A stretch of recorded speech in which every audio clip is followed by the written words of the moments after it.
Have you ever felt disconnected? I mean, just really disconnected from maybe a relationship, relationships, yourself, your job. Do me a favor, drop a comment on this episode and tell me, if you will, what that disconnection may have felt like. Welcome to another episode of Winning at Life Behind Enemy Lines. I'm your host, hashtag one time. And today's audio podcast episode deals with disconnection. The title of today's show is Disconnected. And I wanted to kind of get into this discussion today because in today's world, in the world in which we live in now, disconnection it's a real thing. It's a lot of people are starting to feel disconnected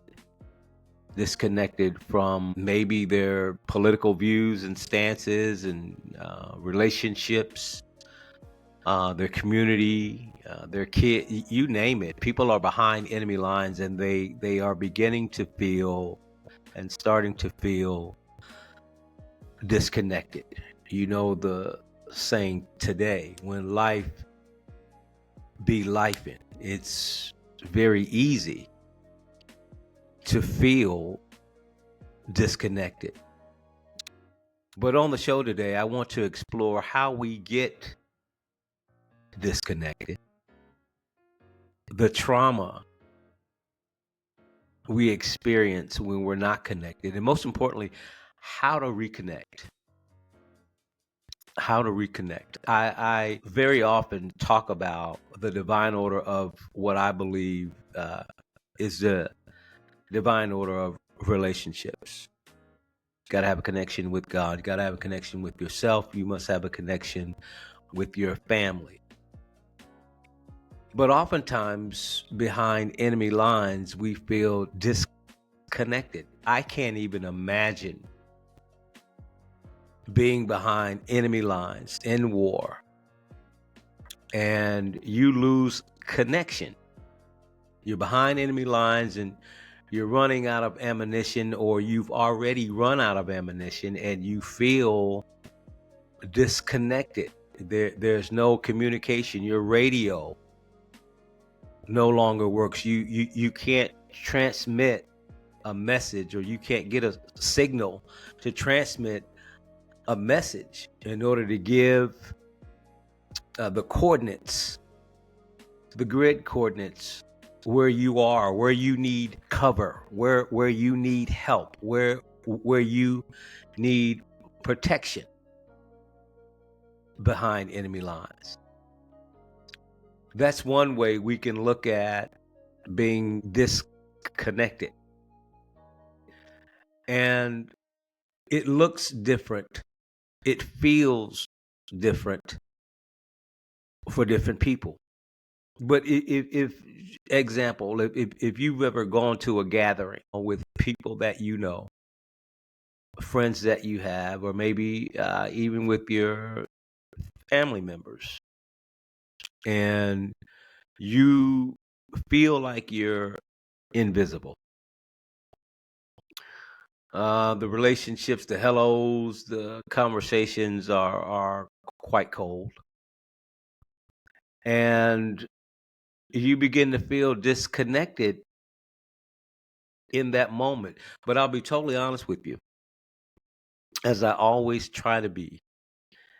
Disconnection is a silent killer of relationships, of dreams, of peace of mind. It has the potential to creep in slowly. And before you know it, you're isolated. You don't hear from someone in several weeks, several months, and in many cases, years. And as you begin to go on, you lose touch with people you may have known, and you become disconnected in that aspect. I don't want to leave out the fact, though, that in most people will tell you or will suggest to you oftentimes that when you feel disconnected, it means that you're not connected to God. I disagree with that. And I disagree with it from the angle of I never try to compare my connection, which is my personal walk with God, my personal relationship with Him, as I'm not connected. Maybe your connection is a little stronger. Maybe instead of Atmos energy, you have TXU energy with God, or you have that connection. But being disconnected in and of itself may have to do with unresolved trauma that you might have, life situations. Again, life just be lifing and things be happening. And if you were already feeling like you were not connected, go through a major trial behind enemy lines, and you can feel really disconnected. Miscommunication and pride, small misunderstandings that go unaddressed, and they just grow and they fester and they grow, and you begin to get more uh, the miles. You begin to put miles between you and maybe the relationship or maybe the job or what have you. Social media also too can make you really feel disconnected. You ever been online, maybe on Instagram or Facebook or whatever, and you've got a whole lot of friends on there, but you've got people that you're really not connected to. You get to see them in cyberspace, but you rarely ever talk with them. And I asked somebody one time about that. I said, um, I saw your green light on because, I'm a novice when it comes to these particular things in social media.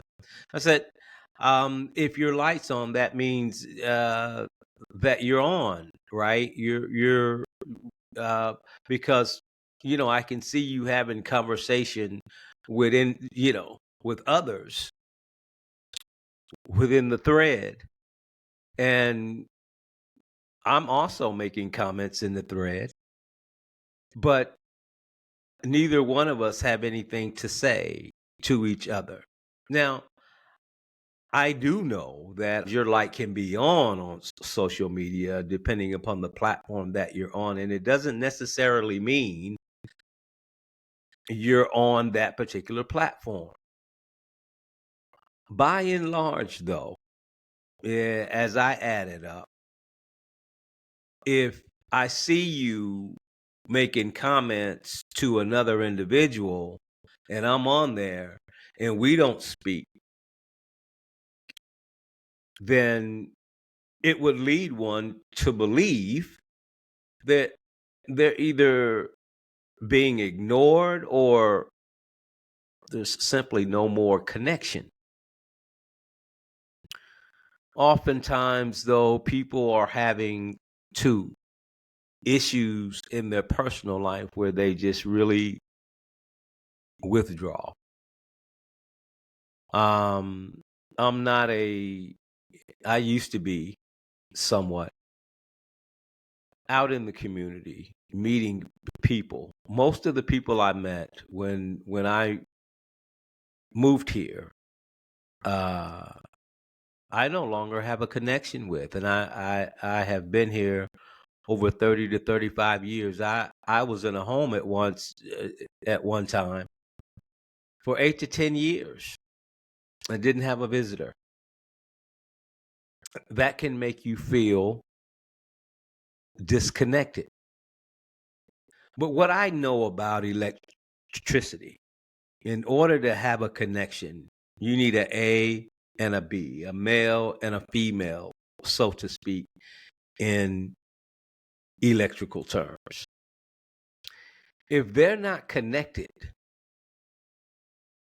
then you get no power at all. There's no power in it. And you can feel disconnected.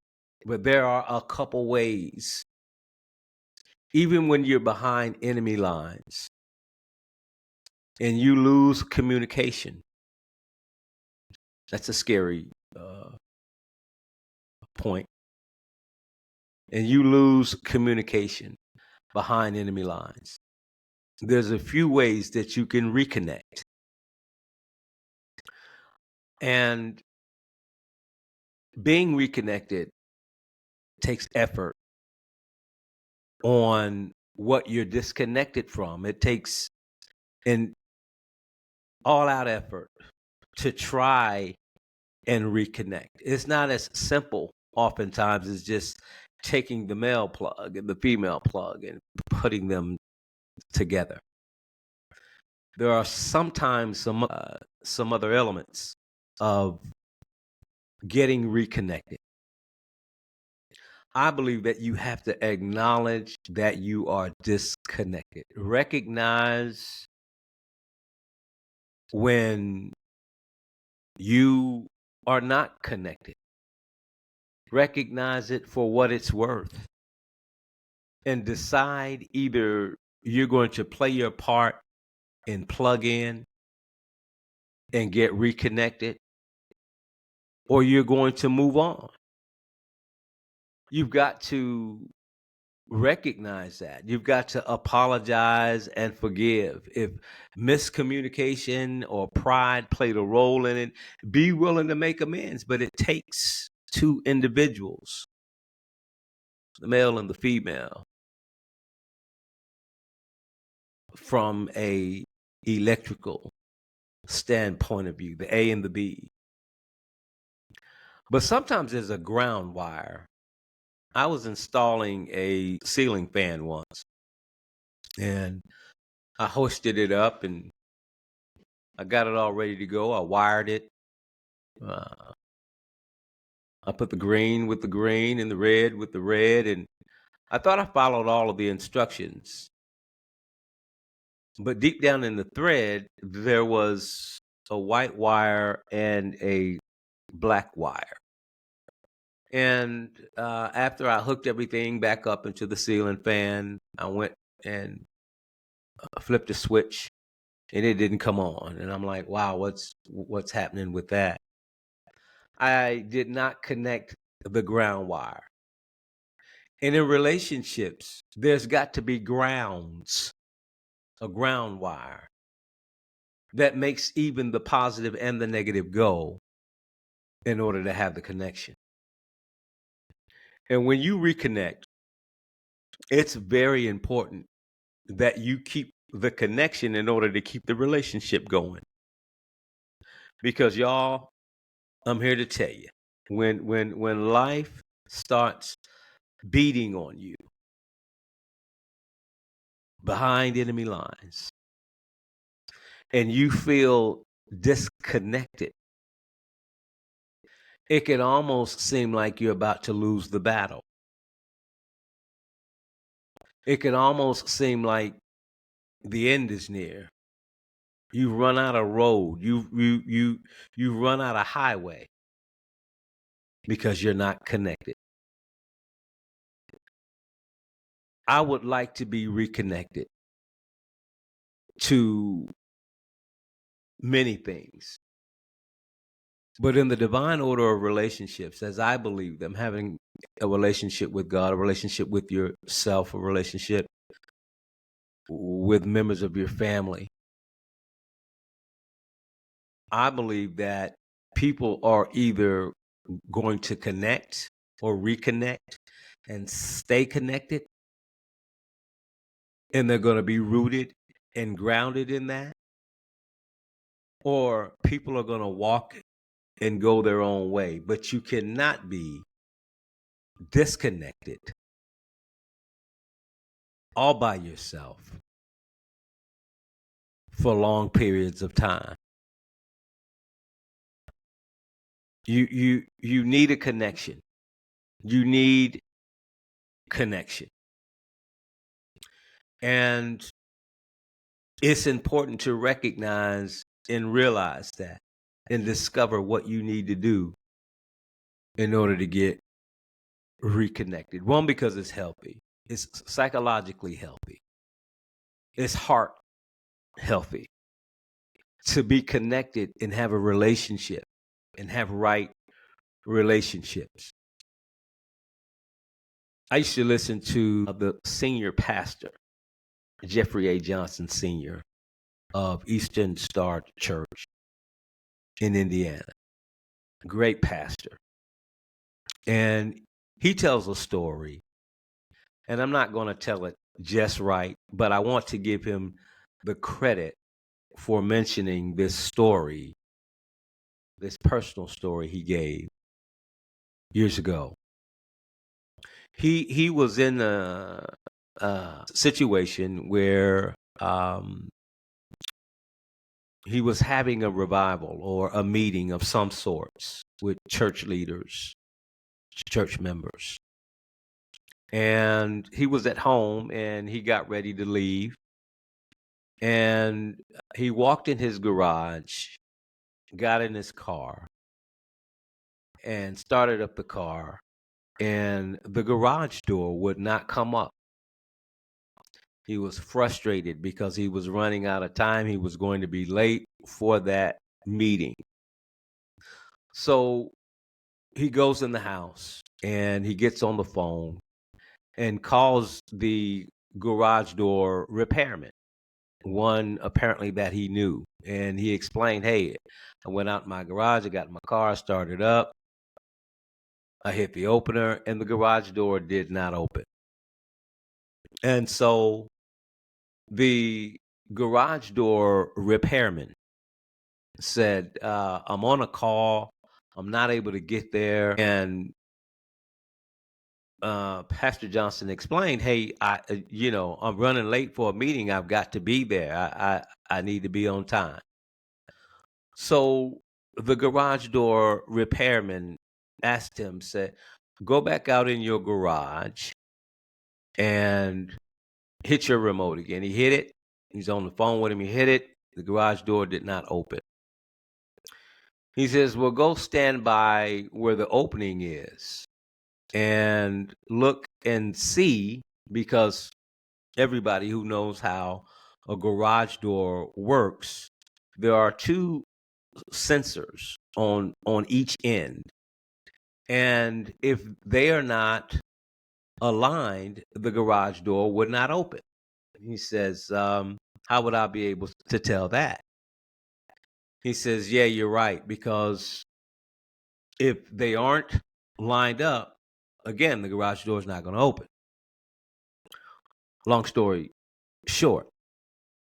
And he tells the garage door repairman on the phone, says, yeah, the garage door still does not open. He says, well, look at both ends and make sure that the wires that come down are on track. He says, yeah, the wires are on track. By this time, Pastor Johnson has become very frustrated because he's going to be late. And so the garage door repairman offers one more suggestion. Notice now that he went through a series of instructions. And he says, okay, let's try one more thing. He says, stand on top of your car or get on top of your car, and beside the overhead motor that works to lift the garage, look and see if it is plugged in. And the pastor hesitated and man, I got a nice car. I'm not gonna get on top of my car. And somebody said, okay. So he hopped on top of the car, and lo and behold, the electrical plug that's connected to the motor that opens the garage was not plugged in. When he plugged it in and hit the remote, the garage door opened. Pastor Johnson goes on to say that the moral of the story is this: in right relationships, in feeling connected, some things have to happen. Number one, you've got to be aligned. Number two, the connection has to be on track. And number three, it's got to be plugged in. I don't know if you're going through anything, if life isn't lifing you, but if it is, make sure, if you want to reconnect, that you are aligned, that you're on track, and that you're connected. Hey, I'll be back with another episode. Make sure you tune in. And remember, if you're going to win the battle, you've got to stay connected and in the fight. I enjoyed our short time today. Peace.